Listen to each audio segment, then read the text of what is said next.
नमस्कार दोस्तों, मेरा नाम है नवीन कुमार नंदन और आप देख रहे हैं नेशनल दस्तक। आज हमारे पास 3 बड़ी खबरें हैं। उन 3 बड़ी खबरों को हम आपको बताएंगे और इसके साथ ये भी बताएंगे कि उत्तर प्रदेश की पुलिस अब फंस चुकी है। ना तो निगलते बन रहा है उसे, ना तो उगलते बन रहा है। देखिए दोस्तों, एक खबर आई है, कानपुर से है। उत्तर प्रदेश में एक जिला है कानपुर।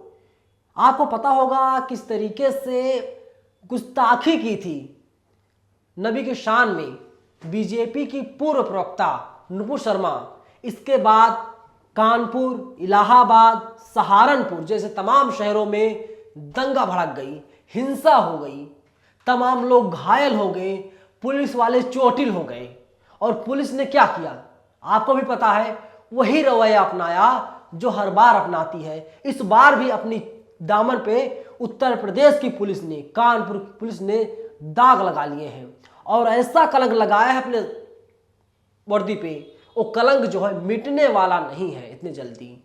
देखिए, रणवीर सिंह है, पत्रकार हैं, इन्होंने बकायदा ट्वीट किया है, लिखा है यूपी के कानपुर में नुपुर शर्मा के बयान के विरोध में हिंसा हुई थी। आपको याद है ना, हिंसा के बाद पुलिस ने 6 ऐसे लोगों को जेल भेज दिया जो हिंसा में शामिल ही नहीं थे।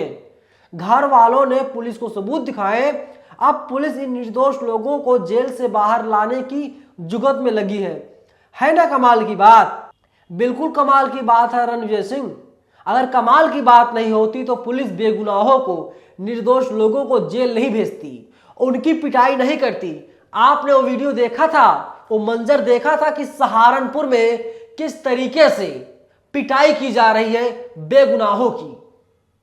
8 आरोपी को, जिसे 8 लोगों को पुलिस ने आरोपी बनाया था, लेकिन कोर्ट ने कहा इनके खिलाफ तो कोई सबूत नहीं है साहब, हम इन्हें बाइज्जत बरी कर रहे हैं। और वो वीडियो आपने देखा था। अब तो विधायक बन चुके हैं लेकिन पहले पत्रकार थे, नाम है शलभ मणि त्रिपाठी, देवरिया से साहब आते हैं। इन्होंने बाकायदा ट्वीट किया था रिटर्न गिफ्ट। पुलिस पिटाई कर रही है, इन लोगों ने कल पत्थरबाजी किया था, इन लोगों ने हिंसा भड़काई थी और अब इन लोगों को पुलिस गिफ्ट दे रही है। सोचिए दोस्तों कि उत्तर प्रदेश है, उत्तर प्रदेश में किस तरीके से माहौल खराब करने का काम उत्तर प्रदेश की पुलिस के द्वारा किया जाता है और उसमें बीजेपी के तमाम नेता हैं उस जलती आग में घी डालने का काम करते हैं। और कानपुर की जो पुलिस है बेनकाब हो चुकी है। कानपुर की पुलिस सोच रही है उन लोगों को कैसे बाहर लाया जाए। आप बताइए, क्या कभी आप जेल गए हैं? जो व्यक्ति जेल में गया है बताता है एक एक दिन मतलब एक साल बीतता है, अलग तरीकों से प्रेशर डाला जाता है, उससे गुनाह कबूल करवाया जाता है, उसे मारा जाता है, ना जाने क्या क्या उसके साथ किया जाता है। ये जो 6 लोग हैं ये पहले आरोपी बनाए गए और कोर्ट में पेश किया गया और इसके बाद अब पुलिस वाले ही जुगत में लगे किसी तरीके से इन्हें बाहर लाया जाए। आपको पता है इसमें कौन से अधिकतर लोग हैं? ज़्यादा से ज़्यादा मुसलमान हैं, क्योंकि हमारे देश में हिंदुत्व की सरकार है। हमारे देश के प्रधानमंत्री नरेंद्र दामोदर दास मोदी हैं, तो कैसे साहब हिंदुओं पर अत्याचार हो जाएगा? लेकिन नहीं, ईडी के जरिए कुछ हिंदुओं पर अत्याचार किया जा रहा है, जिसमें संजय राउत का नाम आता है, जिसमें तमाम और नेताओं का नाम आता है, राहुल गांधी का नाम आता है, सोनिया गांधी का नाम आता है। पहले छोटी मछलियों को फंसाया जाता था, आजकल बड़ी बड़ी मछलियों का भी शिकार किया जा रहा है। क्यों? वे लोग बोल ना सके। लेकिन जो कानपुर की हिंसा है इसमें बताइए पुलिस इस तरीके से कृत्य करती है, पुलिस ड्रामा करती है, पुलिस पीठ थपथपाती है अपना एसपी साहब, कमिश्नर साहब, डीएसपी साहब, एसएसपी साहब, आप लोग हमारी पीठ को थपथपाइए, देखिए हमने कितना अच्छा काम कर दिया, हम इतने लोगों ला करके जेल भेज दिए। आपको पता होगा कानपुर पुलिस ने बाकायदा पोस्टर तक जारी कर दिया था, इन लोगों के बारे में किसी को कोई जानकारी मिले तो साहब हमें इसकी खबर दीजिएगा, हम उन लोगों को गिरफ्तार करेंगे। ये उत्तर प्रदेश पुलिस है, खैर कोई चौंकने वाली बात नहीं है, ये तमाम बार ऐसे होता रहा है। लेकिन जहाँ पर असली घटना होती है पुलिस वहाँ पर नहीं पहुँचती, पुलिस वहाँ से बहुत दूर रहती है। दोस्तों देखिए, दूसरी खबर आज हमारे पास से है, डॉक्टर भीमराव अम्बेडकर यानी संविधान निर्माता बाबा साहेब की मूर्ति ही रातों रात गायब करा दी गई। सब लोग सो रहे हैं, पुलिस प्रशासन सो रहा है। जिनके एरिए में ये तुगलकाबाद आता है, जो वहाँ के डीसीपी हैं, जब हमने उनसे बात करने की कोशिश की, उनकी तरफ से कोई जवाब नहीं दिया गया। हमने उनसे कहा आप बताइए इसमें क्या कार्रवाई हुई है, बाबा साहेब की जो मूर्ति थी रातों रात हटा दी गई, लेकिन उसका जवाब कुछ नहीं आया डीसीपी की तरफ से।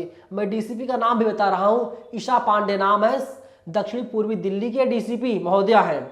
तो ये हालात हमारे देश के होते जा रहे हैं और किस तरीके से लोगों को परेशान किया जा रहा है ये किसी से छिपा नहीं है। देखिए विनय रतन ने ट्वीट किया है, इन्होंने ट्वीट करके लिखा है, दिल्ली के तुगलकाबाद में 20 साल पुरानी बाबा साहेब डॉक्टर भीमराव अम्बेडकर जी की प्रतिमा को रात 3 बजे हटा दिया गया। दिल्ली हाई कोर्ट का आदेश था कि सभी अतिक्रमण को हटाया जाए, मगर भूमाफिया से जमीन खाली नहीं कराई गई, सिर्फ बाबा साहब की प्रतिमा को हटाया गया। आप खुद बताइए, अभी तकरीबन 3 दिन पहले इटावा में डॉक्टर भीमराव अम्बेडकर की प्रतिमा का किस तरीके से अपमान किया गया। बाबा साहेब की मूर्ति को शौचालय में रखा गया था, जहां पर लोग शौच के लिए जाते थे। मामला जब मीडिया में आया, इसके बाद वहां के प्रशासन की नींद खुली। सीएम योगी आदित्यनाथ कुंभकर्णी नींद से जागे और इसके बाद कार्रवाई हुई, 3 लोगों को सस्पेंड कर दिया गया। और वही हाल कहीं ना कहीं दिल्ली में भी हो गया है, जो राष्ट्रीय राजधानी है। तुगलकाबाद एक ऐसा एरिया है जहां पर अधिकतर दलित भाई रहते हैं और ये लोग हर साल बाबा साहेब का जन्मदिन, बाबा साहेब की जयंती ये लोग 14 अप्रैल को मनाते हैं। पिछले साल क्या हुआ आपने ये भी देखा था कि बाबा साहेब की जब जयंती थी तो यहाँ पर कुछ गुंडों के द्वारा मूर्ति को तोड़ने की कोशिश की गई थी, जब विवाद काफ़ी बढ़ा था। इसके बाद प्रशासन हरकत में आया और मूर्ति को सही करवाया गया, तब जा करके दलित भाइयों का जो गुस्सा था वो शांत हुआ। लेकिन फिर कहीं ना कहीं गुस्ताखी की गई है, बाबा साहेब की मूर्ति के साथ खिलवाड़ किया जा रहा है। इससे बाबा साहेब की मूर्ति को हटाना नहीं चाहते दोस्तों, ये लोग चाहते हैं कि बाबा साहेब के जो विचार हैं, बाबा साहेब जो संविधान बनाया था तो उस हिसाब से देश चल रहा है। आज भी लोग बाबा साहेब के विचारों को फॉलो कर रहे हैं। ये लोग चाहते हैं, जो मनुवादी लोग हैं, सवर्ण समाज है, ये चाहता है बाबा साहेब का विचार हमारे देश में ना चलने पाए, संविधान बंद हो जाए, संविधान के हिसाब से देश ना चले, मनुवादियों के हिसाब से जो उनकी अपनी नीति है उस हिसाब से देश चलाना चाहते हैं लोग दोस्तों। लेकिन वो चलने वाला नहीं है, इसीलिए लोग बाबा साहब का बार बार अपमान कर रहे हैं। कभी मूर्ति हटा देते हैं तो कभी मूर्ति को ये लोग शौचालय में फिकवा देते हैं, तो अलग अलग ये लोग कृत्य कर रहे हैं जो बर्दाश्त से बाहर है। और भीम आर्मी ने कमर कस लिया है दोस्तों, साफ कह दिया है आंदोलन होगा, मूर्ति वहां पर आनी चाहिए, मूर्ति नहीं आई तो आंदोलन होगा। जब इस मामले में हमने जो डीसीपी है, पुलिस की सबसे बड़ी अधिकारी जिले की, जब हमने उनसे पूछा मैडम इस पर आपका क्या कहना है, मैडम की तरफ से कोई जवाब नहीं दिया गया हमें। तो आप समझिए क्या हो रहा है हमारे देश में। और इसके अलावा आपको ये भी पता होगा, गुजरात में सबसे ज़्यादा लोग मर चुके हैं अवैध शराब पी करके, किसी का ध्यान उस पर नहीं जा रहा है। और सदन में क्या हो रहा है ये भी आपको पता होगा कि किस तरीके से जनता को, हमको और आपको बरगलाने का काम लगातार नेताओं के द्वारा किया जा रहा है। और लेकिन दोस्तों जो बाबा साहेब की मूर्ति के साथ इस तरीके से गलत व्यवहार किया गया है, जो बाबा साहेब की मूर्ति को जो हटा दिया गया है, ये कतई बर्दाश्त से बाहर है। और मुझे लगता है कि आंदोलनकारियों को आना चाहिए और आंदोलन करना चाहिए। द वीक ने भी ट्वीट किया है, द वीक ने साफ लिख दिया, द वीक ने लिखा है कि दिल्ली के तुगलकाबाद में जबरन हटाई गई बाबा साहेब डॉक्टर अंबेडकर की मूर्ति, जाटो मोहल्ले के लोगों का आरोप, दलितों की जमीन कब्जाना चाहते हैं जातिवादी, पुलिस और कोर्ट ने जातिवादियों का साथ दिया। इस पर क्या कहना चाहेंगे आप बताइए। बाबा साहेब की मूर्ति को हटा करके जो जमीन है वहां पर ये लोग इंक्रोचमेंट करवाना चाहते हैं, वहां पर ये लोग अवैध निर्माण करवाना चाहते हैं। कोर्ट ने आदेश दिया है जो वहाँ पर झुग्गी झोपड़ियाँ हैं, घर बने हैं, दुकानें हैं, सबको हटाया जाए। लेकिन पुलिस प्रशासन में कहाँ हिम्मत है। वहाँ से सांसद है रमेश बिधूड़ी, क्यों हटवाएंगे भाई, वो क्यों हटवाएंगे। और एमसीडी में बीजेपी है, सब जगह बीजेपी का जलवा कायम है, तो कैसे हटवा देंगे। हालांकि वहाँ से जो विधायक हैं वो सही राम पहलवान है तुगलकाबाद से, लेकिन तो उनके हाथ में जब कुछ हो तब तो सही, उनके हाथ में कुछ है ही नहीं। तो दोस्तों हमारे देश में ऐसी चीज़ें चलाई जा रही हैं जो कहीं ना कहीं खिलाफ है देश के। अब देखिए एक फोटो देखिए, आप इस तस्वीर को देखिए, रमाशंकर सिंह ने शेयर किया है, फेसबुक पर लिखा इन्होंने, अब यही हाल होना है भारत के राष्ट्रीय ध्वज का। 2-3 साल पहले एक वास्तविक दृश्य मैंने शेयर किया था, जिसमें मनोज तिवारी नाम का पार्टी नेता अपने चमचों के साथ राष्ट्रीय ध्वज पर बैठकर प्रचार कर रहा था। आज यह देखने को मिला, अगले 3 हफ्तों में न जाने क्या भुगतना है भारत के शानदार तिरंगे को।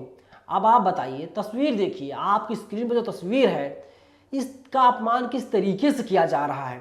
अब तक बीजेपी पर ये आरोप लगते रहे हैं, आरोप तो दोस्तों मैं नहीं कहूँगा, सच्चाई यही है दोस्तों कि बीजेपी पर आरोप लगते रहे हैं कि वो आरएसएस के झंडे को भारत के तिरंगे से उग्र समझता है। लेकिन जो तस्वीर आपकी स्क्रीन पर दोस्तों, इससे यही लग रहा है कि वास्तव में सच है, भारत का तिरंगा नीचे है और बीजेपी का झंडा जो है ऊपर है और बीच सड़क पर लगाया गया है। क्या मानसिकता है, क्या दर्शाती है? तो तिरंगे का जो अपमान किया जा रहा है, क्या हिंदुस्तान सहेगा? अगर किसी मुसलमान ने किया होता, अगर बीजेपी की जगह कांग्रेस का झंडा होता, समाजवादी पार्टी का झंडा होता, जन अधिकार पार्टी का झंडा होता या किसी और का झंडा होता, तो अब तक क्या हो गया होता? अब तक लोग सड़कों पर निकल गए होते, अब तक गोदी मीडिया वहां जाकर के आंदोलन करने लगी होती, अब तक देश में हाहाकार मच गया होता। लेकिन नहीं, यहाँ पर तिरंगे का अपमान किया जा रहा है, वो भी बीजेपी के नेताओं के द्वारा।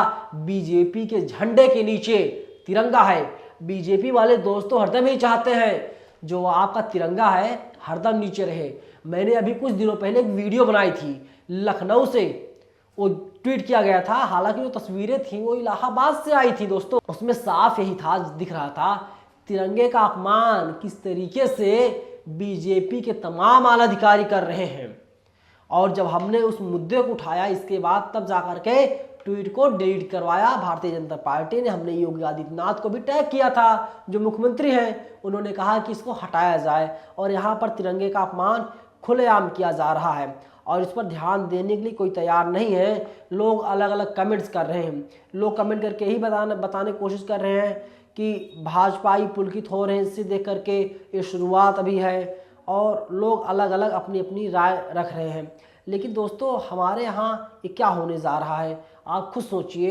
यहाँ पर बेरोजगारी बढ़ रही है, बच्चे नागपुर से चल करके दिल्ली आ रहे हैं, पुलिस उनके साथ बदतमीजी करती है, पुलिस उन्हें किस तरीके से परेशान नहीं करती, शायद हम लोग सोच भी नहीं सकते। अलग अलग तरीक़ों से पुलिस उन्हें परेशान करने की कोशिश कर रही है।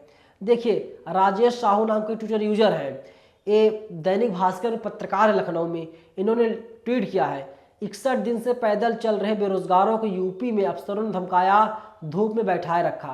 क्या चाहिए? ये लोग कोई कांवड़िए थोड़ी ना है, ये कांवड़ यात्रा पर थोड़ी ना निकले हुए हैं कि अब इन्हें जो यूपी की सरकार है, भारत सरकार है, पुष्प वर्षा इन पर करवाएगी। ये लोग तो नौकरी मांग रहे हैं। इसके पहले भी दोस्तों हमने वीडियो बनाया था, हमने यही कहा था अगर ये कांवड़िए नौकरी की मांग करने लगे तो क्या होगा? यही होगा कि सरकार इन्हें जेल में भिजवा देगी, सरकार इन पर लठ भजवाएगी, सरकार इन्हें देशद्रोही बताएगी, सरकार इनके खिलाफ ना जाने कौन कौन सी धाराएं लगा करके इन्हें जेल में डलवाने का काम करेगी दोस्तों। लेकिन यहाँ पर क्या हो रहा है, अब आप खुद समझ सकते हैं। ये जो तस्वीरें हैं, ये कटिंग जो है अखबार की, ये तो साफ साफ बयां कर रही है। दैनिक भास्कर ने ग्राउंड रिपोर्ट किया है, चयन के बावजूद नियुक्ति नहीं, पदयात्रा कर रहे 160 युवा। करते रहिए आप लोग, 160 युवा हैं जो सेना में जाने की मांग कर रहे हैं, अलग अलग विभागों में जाने की मांग कर रहे हैं, उनके हाथों में तिरंगा है। अभी आपने देखा था एक हफ्ते पहले जब वे लोग आ रहे थे तो एक दरोगा साहब मिल गए रास्ते में, उन्होंने कहा तुम लोगों का अधिकार कैसे है कि तुम लोग जो है झंडा उठा सकते हो, हाथ में तिरंगा उठा सकते हो। उन लोगों ने कहा साहब हम तो तिरंगा उठा सकते हैं, राष्ट्रीय ध्वज है। उन्होंने कहा नहीं, ये उत्तर प्रदेश है, यहाँ पर 75 जिले हैं, 80 सांसद हैं, गलती मत कर देना तिरंगा उठाने की। तो दोस्तों कल्पना कीजिए आप लोग उत्तर प्रदेश में क्या क्या हो रहा है। लेकिन यहाँ पर अब अभ्यर्थियों धमकाया जा रहा है जो लोग नौकरी मांग रहे हैं। तो कुल मिला जुला करके सच्चाई दोस्तों यही है कि आपको हमको बरगलाने का, परेशान करने की कोशिश खुलेआम की जा रही है। राजेश साहू ने लिखा है 61 दिन, आप समझते हैं 61 दिन, न खाने का कोई प्रबंध, न सोने का कोई भी प्रबंध। सुबह उठते हैं और अपनी मांग को लेकर पैदल चलना शुरू कर देते हैं। अमित शाह सर, इन अभ्यर्थियों का क्या दोष है? इन्होंने तो आपके तय मानकों को पूरा किया है, फिर नियुक्ति कर देंगे। कोई जवाब नहीं है इनके पास, कोई जवाब देने के लिए तैयार नहीं है। और जो मीडिया है, टीवी मीडिया है, ये टीवी मीडिया दिन भर मोदी का गुणगान करती है। हमारे संपादक शंभू कुमार सिंह इसीलिए बोलते हैं दिन भर, कहते हैं आपके घर में अखबार और टीवी दो ऐसी चीज़ें हैं जो समझ लीजिए बीजेपी का प्रचार तंत्र है। आप लोगों को क्या प्रतिक्रिया दोस्तों इस पूरी खबर पर? आप लोग अपनी राय हमें जरूर बताइएगा। शुक्रिया। नेशनल दस्तक की आपसे गुजारिश है कि अगर इसको बचाना चाहते हैं तो नेशनल दस्तक को सब्सक्राइब करने के लिए रेड कलर के सब्सक्राइब बटन को दबाएं, फिर बेल आइकन की घंटी दबाएं। नेशनल दस्तक को बचाने के लिए बहुत जरूरी है कि हर खबर को शेयर करें, लाइक करें, कमेंट जरूर करें।